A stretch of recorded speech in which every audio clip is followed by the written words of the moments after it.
Good evening, you're watching To The Point. I'm Preeti, Choudhry. Well, an interesting development has happened. The Chief Minister of Himachal Pradesh, along with his cabinet ministers, has decided he's going to forego their pay and their salary for the next 2 months because the state of Himachal Pradesh is bankrupt in a huge financial mess, which once again raises the question, is it time to rethink khatakhut politics? Because the Congress says that, listen, in Himachal Pradesh, we have inherited this debt from the Bharatiya Janata Party. Yet, if you look at the coffers and the money going out in all the promises that they have made, will once again put the spotlight on khatakhut politics. अगर आप गरीबी रेखा के नीचे हो, आपके bank account में हर साल 1 लाख रुपया खटाखट खटाखट खटाखट खटाखट आता रहेगा। एक झटके से हिंदुस्तान से हम गरीबी को मिटा देंगे। Khatakhut politics came in the form of promises this Lok Sabha elections. However, much before Lok Sabha, the policy of freebies had already started. This was before the Himachal Pradesh state elections. जब कांग्रेस की सरकार हिमाचल प्रदेश में बनेगी तो 2 निर्णय एकदम पहली मंत्रिमंडल की बैठक पे होंगे। सबसे पहला, 1 लाख जो सरकारी नौकरियां हैं, जो पद हैं, वो भरे जाएंगे और वो नौकरियां मिलेंगी आपको। कि ये जो ओपीएस है, पुराना पेंशन, वो भी उसी मंत्रिमंडल के बैठक में तय किया जाएगा और आपके सामने लाएंगे, वो आपको वापस मिलेगा। The hard realities of fiscal imprudence is now facing the state of Himachal Pradesh. The promises were plenty and many were delivered. Promise of 300 units of free electricity, promise of old pension scheme, promise of 1500 rupees per month to women. Congress won Himachal, the government was formed, and the state of Himachal Pradesh now is in a financial mess. Due to the economic crisis, the Chief Minister, the Cabinet Ministers, Chief Parliamentary Secretary, Chairman of Boards and Corporation will not take salary and allowances for 2 months. आज सदन में मैंने ये घोषणा की कि प्रदेश की भीषण वित्तीय परिस्थिति के दृष्टिगत मंत्रिमंडल में चर्चा करने के बाद सभी मंत्रिमंडल वाले के सदस्यों ने ये तय किया कि जब तक प्रदेश की आने वाले समय में जो सुधार और अच्छा नजर आता है, 2 महीने तक ना पे लेंगे, ना टीए लेंगे, ना डीए लेंगे। और यही अनुरोध मैंने जब अपने सीपीएस साथियों से कहा, उन्होंने कहा 2 महीने तक हम भी नहीं रहेंगे। आर्थिक संकट है प्रदेश के ऊपर और 2 महीने तक सैलरी नहीं है। मुझे नहीं मालूम कि उससे कितना फर्क पड़ेगा प्रदेश की आर्थिकी पर, लेकिन जिन चीजों से सही मायने में असर पड़ता है, प्रभाव पड़ता है, उन पर अमल करने की आवश्यकता है।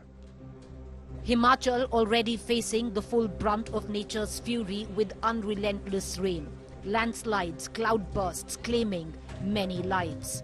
While the demand that the government declare a natural calamity and give Himachal a relief package have gone unheard, the state coffers are empty and the debt is piling up. Himachal Pradesh currently has a debt of about 87,000 crore rupees. This is the highest in any one state amongst the 9 hill states in the country. By 31st March 2025, Himachal will have a loan burden of 94,992 crore rupees. The annual budget of Himachal Pradesh is 58,444,000 crore rupees, out of which 42,079,000 crore rupees are being spent only on salary, pension and paying old debts. Because 20,000 crore rupees per year is considered to be the expenditure of only the old pension scheme. The situation is such that the government has not been able to give 1,000 crore rupees for pension, gratuity and other deliverables to 28,000 employees. However, it needs to be noted that Himachal Pradesh inherited over 90,000 crore rupees debt from the previous BJP government. The Sukhvinder Sukhu government has alleged that the Congress inherited financial bankruptcy from the previous BJP government. इनके समय जो प्रदेश की investment है उसको drain हुआ है, प्रदेश की संपदा को लुटा दिया गया है। हमारी सरकार उसमें प्रयास कर रही है। आज हाल ये है कि प्रदेश के खजाने को जिस प्रकार से लुटा दिया गया है, प्रदेश की अर्थव्यवस्था चरमरा गई है। हमारी सरकार आने के बाद अर्थव्यवस्था में 20% का सुधार हुआ है। 2200 करोड़ रुपया हमने राजस्व कमाया है।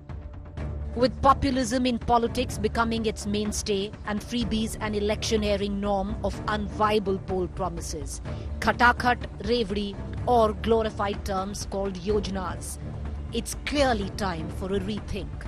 The question is, are our politicians listening?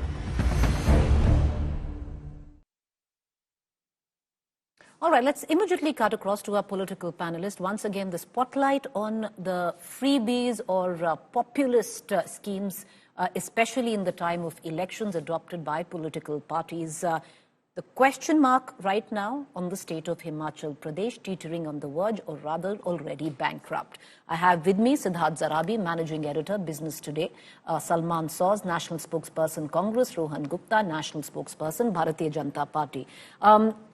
To begin with you, Siddharth, number one, where the state of Himachal Pradesh is in question, neck down in debt. The Congress government says that we inherited about 90,000 crore debt already from the Bharatiya Janata Party. Yet, if you look at their expenditure, just 20,000 crore rupees of the 54,900 some crore rupees that is the budget for the state yearly actually goes in the old pension scheme promise. Well, let's look at it this way. The biggest problem in Himachal, which is a peculiar state where the state government and the employment that it provides is the main sort of mainstay of that state's economy because of the hilly terrain and the nature of the geography of the state.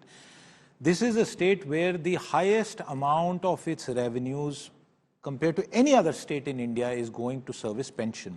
You made that reference to Khatakhat earlier, Preeti. I think we need to understand when you bring back a pension scheme which is not funded at all versus any other model, that is a long-term challenge. In fact, Himachal's finances will worsen from the mid-30s onwards because those who have joined at a particular point will start retiring. So while there is some initial saving, that is a short-term thing. So in Himachal's case, the pension scheme is the bigger threat. Now, debt per se is not something bad as long as you have the ability to continue to raise revenues. That means you get your economy in the state running and you are able to reach higher revenues. Another bit of data that we need to consider as far as Himachal Pradesh is concerned, that close to 80% of its entire budget is committed expenditure. Committed expenditure is where you have to pay that money, you can't go out. Now look at what is happening as far as benefits that are going to a very small section. In Himachal, it's significant, which is state government employees. Look at subsidies. Subsidies in the state of Himachal, which are welfare subsidies, where a lot of our people will need support, are not going up dramatically. So it's a question of something as dangerous as OPS weakening that state economy, and because of its peculiar nature where Sarkar is everything, it is at greater risk than many other Indian states, Preeti. Well, one might call it whatever. You might call it, revdi. People call it khatakhat is what the Congress used at one point of time. The BJP calls this various yojanas, but ultimately it's bleeding the system. And an example of that is the state of Himachal Pradesh. Salman Soz, you're a man of numbers, and the Congress might say that, listen, and we'll put those figures out because that I know you will say it. 92,000 plus was inherited as debt from the Bharatiya Janata Party. Yet, you had Siddharth who explained in detail that the expenditure just on the old pension scheme is enough to further push the state of Himachal Pradesh down the fiscal ladder spiral. Preeti, first, I would request you and others to not say things which are sensational, which sound sensational, like Himachal Pradesh is bankrupt. That is not how public finances work. That is not how our state governments work. That is not how our central government works. So Himachal Pradesh is not bankrupt. So that's one. Second, it is true, Himachal Pradesh has a structural issue. This is not the fiscal deficit and debt numbers that you see today. These are not something that are out of the norm. This has been, as far back as 2017 or 18, when the Congress demitted office, BJP came into power. The fiscal deficit was 3% of the state's economy. Then once the BJP took over, it went up to about 4 to 5% of the economy, and now it is in that range still. The public debt is again in that range. So I think we should be careful about making things too sensational, because that is not what it is. Now, the BJP, of course, has to attack the Congress and say that these guys promised OPS, these guys promised khatakhat politics, and that is why Himachal is now bankrupt.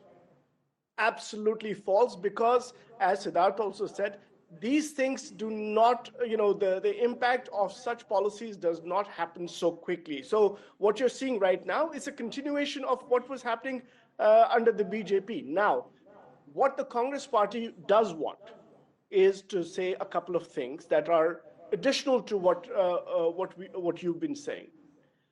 The Himachal Pradesh and Uttarakhand, other hilly states, face special problems. This is not new.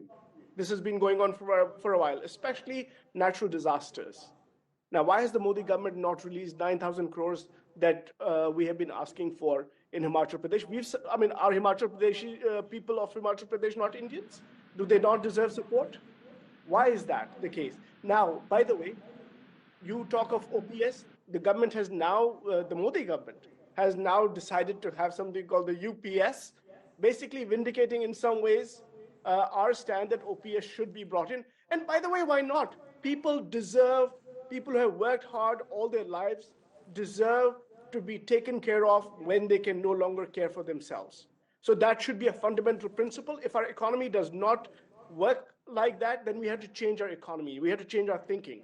So I think criticism of OPS at this stage is premature. So I don't think we should go down that path. And by the way, we should not only think in terms of expenditures that are being made.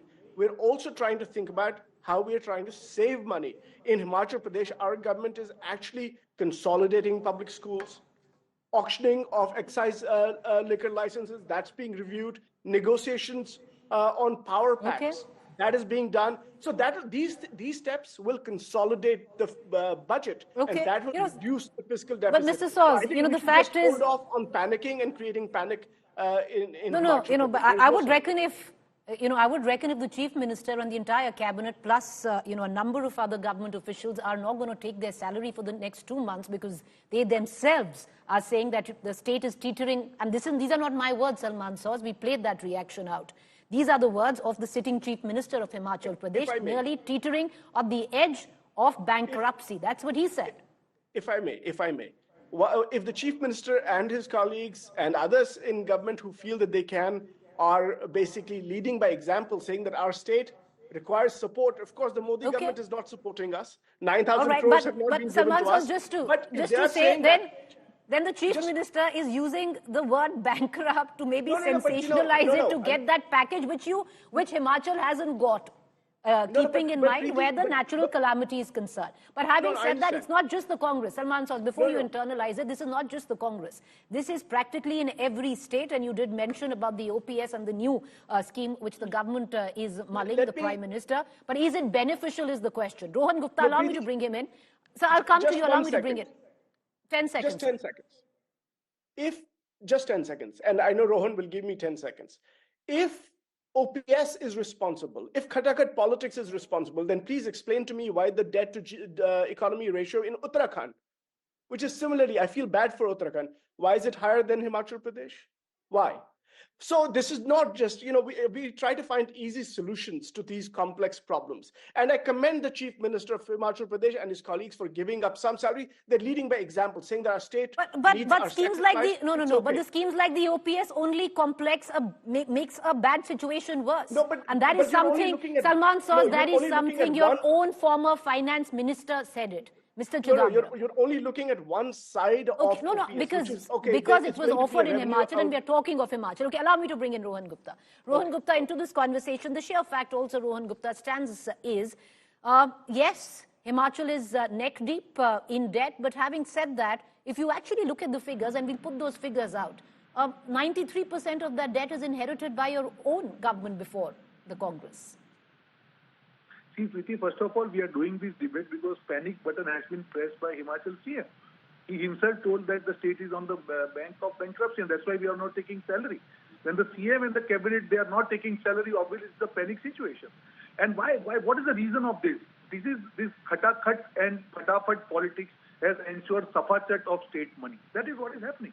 We know that the debts in India across the states have increased after Corona because of, obviously, the states and the center had to spend. But after that, what was required to ensure the fiscal discipline? Now, what is happening? Congress has promised certain things in Himachal. Practically, those are not possible because of the new scheme, OPS, because we know Himachal is a state where a lot of government employees are there, retired people are there. So 20,000 per year, that is the additional cost because of the khatakhat and fatafat. Where this money will come from? If you see that budget, 87,000 crores, out of 54,000, 42,000 crores are on salary. So obviously any government, whoever, whether the state or center, whenever they go to people, the objective should not be only to win elections.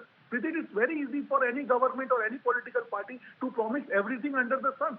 But when you go, when you form the government, delivery is very, very crucial, and that is where I feel. Rohan Gupta, will you allow me a rebuttal? I'll give you one example. Preeti, give me I'll give you, sir.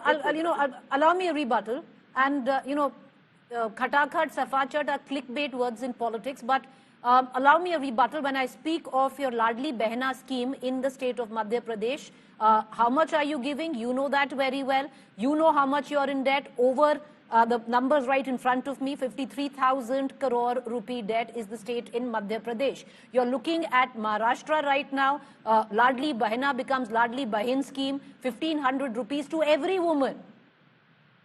Way bigger will be the expenditure than the state of Madhya Pradesh. Go ahead, sir. Pradeep, see, that's what I want to say. What is important is how a political party, after forming a government, they are able to maintain that fiscal balance. That is most crucial. I'll give you an example of central government. When central government was formed, lot of money which was kept out of budget to reduce the fiscal deficit in form of oil bonds. 1.7 billion. I'm taking this a huge money. It was kept out of budget. After this government was formed, even today there are a lot of central schemes, the welfare schemes for farmers, for women and everything. What is happening? This government is reducing fiscal deficit now up to 4.5%.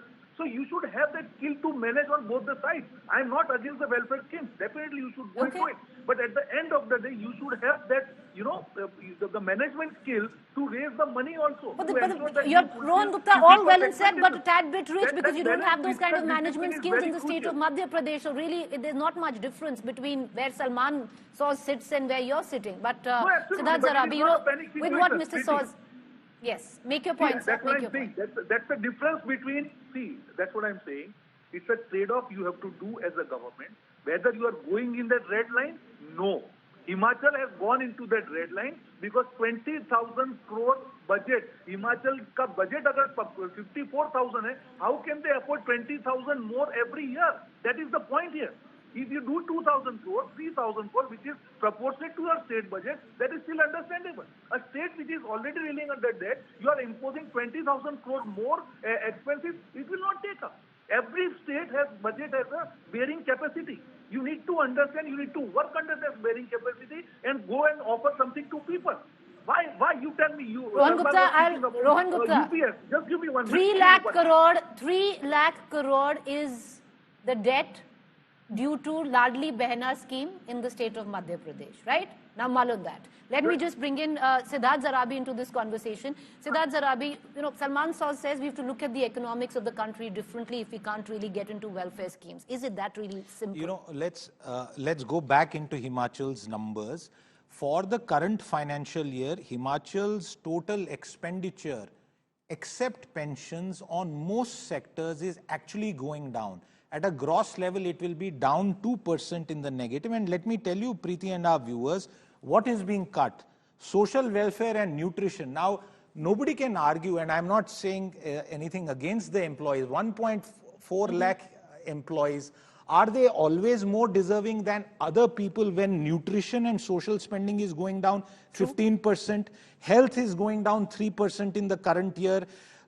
Transport, which is very important in the state of Himachal, I've traveled, I've covered that state, is down 5%. There's a reduction in water supply and irrigation by 13%.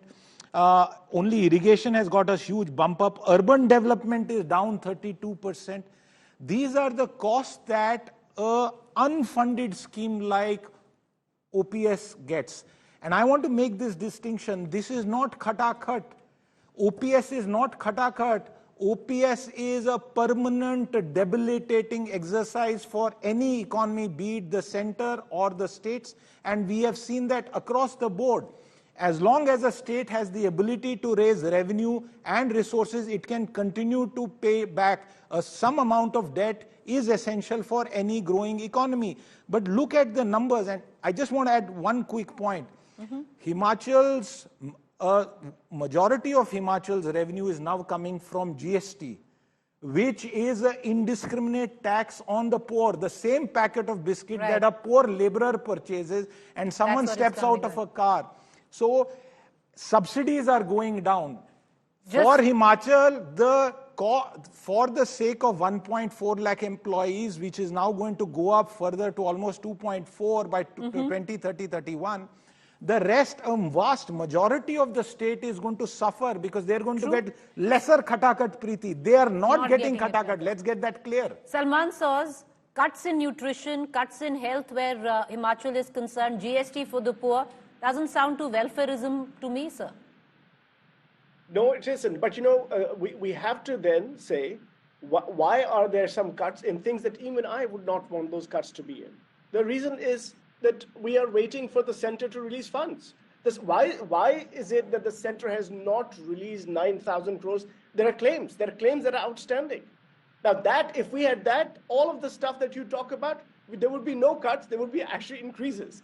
But mind you, Preeti, we should not look at one scheme in a vacuum. Because the government is, like I said, the government is consolidating the budget through other means. We talked about consolidating schools because in hilly areas, went up 16% year on year, Salman. Sorry? Sorry to interrupt you. I was just saying that grants in aid from the center, as per the revised numbers for FY24, Salman, actually went up 16%. The budget estimate for the current financial year is definitely 12% down. But you know that grant in aid is not cast in stone. It gets revised sometimes in the final quarter of the financial year. I just wanted to make that point that grant in aid from center has not gone down. Salman Soz's quick reaction on that. We're running out of time. No. The other thing is, of course, it may not have gone down, right? But there are outstanding claims. Those have to be met by the central government. And by the way, we should keep in mind, I come from Jammu and Kashmir, whether it's Jammu and Kashmir, whether it's Uttarakhand, whether it's Himachal Pradesh, the people of the country should know that these states have always had a different economic model than another. We cannot compare Himachal Pradesh to Maharashtra, for example. So they will need support. And the central government has to support this kind of a state as it has to support Uttarakhand. That is the way these states. So I think we should not panic. We should not panic. There's plenty of time for us to fix things. Well, sir, it's not about your chief minister is panicking. That's all I'm saying. And he's the one running the state right now. The chief minister is merely putting pressure on the central government to come through on the claims that are outstanding for the people of Himachal Pradesh. The government needs to come through, but there are schemes which put that much pressure, like I said earlier, making Preeti, a let's bad situation honestly, worse. Without BJP or Congress politics, OPS is eating into Right. those people who actually deserve state support across India. There You know, can that's be no something. two I've terribly arguments run out about of it. time. Rohan Gupta, apologies should have come to you. My bad. But we're going to leave it at that. And you know, in midst of all of that, the writing's on the wall. But the question is are our political parties and politicians reading it? We leave it at that. Thank you for joining us.